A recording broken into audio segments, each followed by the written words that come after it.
Hello, hockey fans of all ages, shapes, and sizes. Let's talk the draft here. The Sharks, I was like fist bumping nonstop over the Sharks picks. I was stoked that Quentin Musty fell to the Sharks. As Weeksy, Kevin Weeks said, it's a steal. I'm so glad he fell to us because I predicted him. I predicted Will Smith or Mitchkov. He was a little bit surprising that he went below Phoenix. I thought that was probably the lowest he would go, but there was rumors that he was going to drop.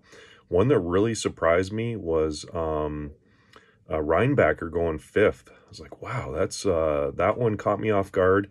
A couple guys that went a lot lower than I thought were Zach Benson. I kind of pictured him around like 8, 8 or 9. I also thought Oliver Moore, like the shifty, water bug type playmaker. I thought he would go way higher.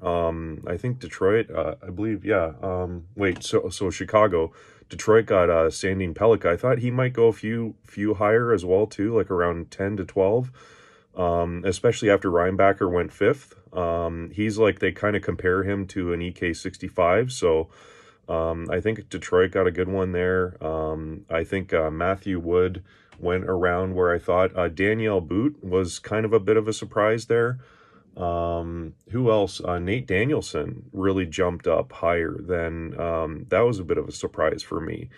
And another guy too that sort of went a little bit lower than I thought was Gabe Perreault. So I thought he would probably go somewhere around a dozen, maybe 15. So it was such an interesting draft. Rip Carey Price. I mean, oh man, I felt so bad for the guy. He's, the team kind of nominated him for the pick. I think maybe he, I'll give him an out here. He's a human being. Love Carey Price. He's a legend. And he announced the Le Canadien in Français. And I feel like maybe that kind of threw him off because he tried to do like the Montreal twist instead of so he just couldn't get Reinbacher off his tongue. So the German, I guess Austrian, they speak German there. So yeah, it's like a German last name. He couldn't get that off the tongue with the en français announcement. So anyways, those are my thoughts. I was just fist pumping, like going crazy because I was so happy. And here's hoping that Dragicevic falls to us as well for the Sharks. I think it's time for a D-man. And I'm kind of pointing to like our 94 pick. I have no idea who they're going to pick. I don't follow it that closely. But I think Milic, the goalie for Team Canada, who came in for Gaudreau, that would be Ben Gaudreau, I believe his name. That guy was pulled and Milic came in. So I'll be excited if maybe that'll be sort of redemption for the Sharks to get him in the 4th or 5th round because, they're losing Ben Gaudreau. So to this draft, I believe he went back into the draft, definitely. So maybe they'll get his teammate instead, and maybe that'll work out for everybody. So yeah, here's hoping Dragicevic. I believe with his kind of sneaky release. I won't compare him to Carlson because you just can't. But, Carlson, there's so many rumors around him going, like I think the Leafs and other teams. I'm praying that he stays in San Jose. But I think his jersey's retired in my mind after winning a Norris there. And, I think the teams with like the Bordies and Bstad, I'm so happy about that signing, etc. For the Sharks are really on the uptick. I could see, unfortunately, a couple pieces like maybe Couture goes to or Vlasic, and maybe that'll turn it into like a hard rebuild from a retool. Really happy with like Stevie Lawrence, most improved player in my mind last year. And Sturm was awesome. Sturm Surge, as they say. he was so great, and you need those like utility grinder mucker guys, and Stevie's great in front of the net. He's really good grinding out in the corners and getting to the net front, pulling pucks out for, and I really hope that the Sharks, with Bjugstad, I'm not saying he's going to make the team this year, but that was my favorite news of the summer so far a couple weeks ago when they announced that contract. I was so stoked for him.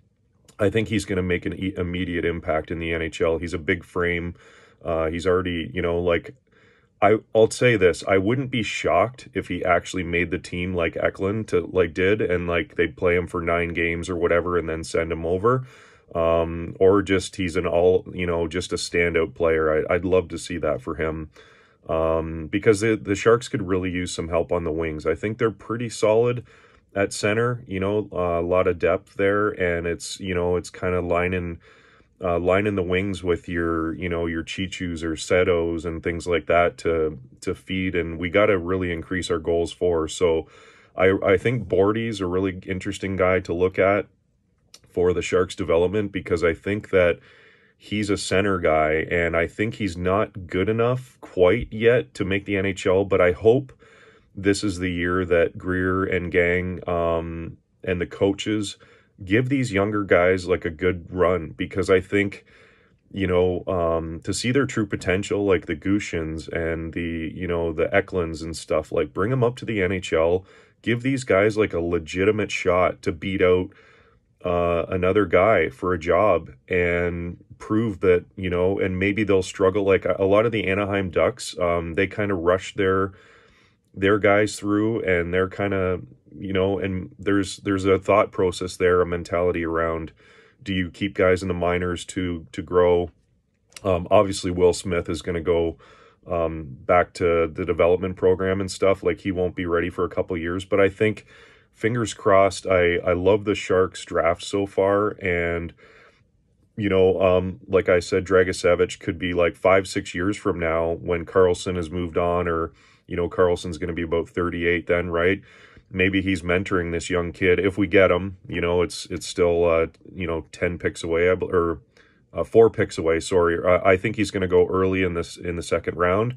So fingers crossed we'll get him like 4 picks from now, and I think, like I said, he could be eventually like a first, like kind of like a Bouchard, or you can't compare anybody to Carlson. That guy's like unbelievable legend and just so mobile, right? But I think Dragicevic has a sneaky release, and he'd be kind of an exciting prospect coming up on the right side there behind Carlson. They really wanted Merkley to work out. I love Martin Kaut too. That trade that Greer, for these people on the forums, you guys suck. Like the Bjugstad draft down was amazing. Greer and all these guys, I guess I'm sucking up a little bit. Hey Sharks, hire me. But in all seriousness, they're drafting great. They've got a lot of prospects in the pipeline. I think they've been doing a great job. They made the difficult choice of trading either Bernsey or Carlson. I'd imagine were in the conversation, so they made that tough call to have like a true number one, and look what it did for rejuvenate Carlson's career to like a true number one guy. I think you can have only, one stud horse in the stable, as they say on defense, right? When you get a couple guys there, like that's why I think the Leafs is interesting for me, because you've already got Riley on the back end, and he's kind of like a number one, and some people call him 1A, but he was awesome in the playoffs. He scored from the point. He's a lefty. There's a lot of these guys on the right side that seem to be like, hey, shout out for the righty shots, like me. I'm going to do some videos too when I hit the road here. You can see my packing, heading west, and then probably live in the States for 6 months. As a Canadian, I obviously can't work down there unless I have visa support and things like that. But here's hoping, and I'm going to record some videos on how to do slap shots, because I just see that right side on a lot of teams, Bouchard, and I know Ekholm was awesome. He's got a good shot, but there's so many lefties in the league. I think those right-hand shot D-men like a Bernsey or Carlson or Bouchard are like so highly coveted. They're just not growing on trees. So I want to say, like, it's hard to describe the shot, so I'll just record some videos while I'm on the road and maybe break some sticks, because my sticks are made for the ice. The way that I learned, just for the, the kids out there, the younger guys learning how to do slap shots in your teenage years or whatever, I totally wrecked my dad's garage. Sorry, Dad. Mom and Dad just destroyed it with pucks, holes everywhere. It was like one of those old wooden ones, and I just beat it down with slap shots. Missing the net, of course, so maybe I'm not accurate. But yeah, anyways, always liked a wooden stick too, like the old school. You could just, give a good cross check and stuff like that. I always like the wooden sticks for accuracy too. These, these busty, like the sticks that break and like explode all the time. Like, I mean, that's a good revenue generator for all these stick companies. Those old sticks, you'd probably wear out the heel of them before, and they'd be all, split apart on the bottom. And like I was going to say with the slap shots, you got to hit the puck.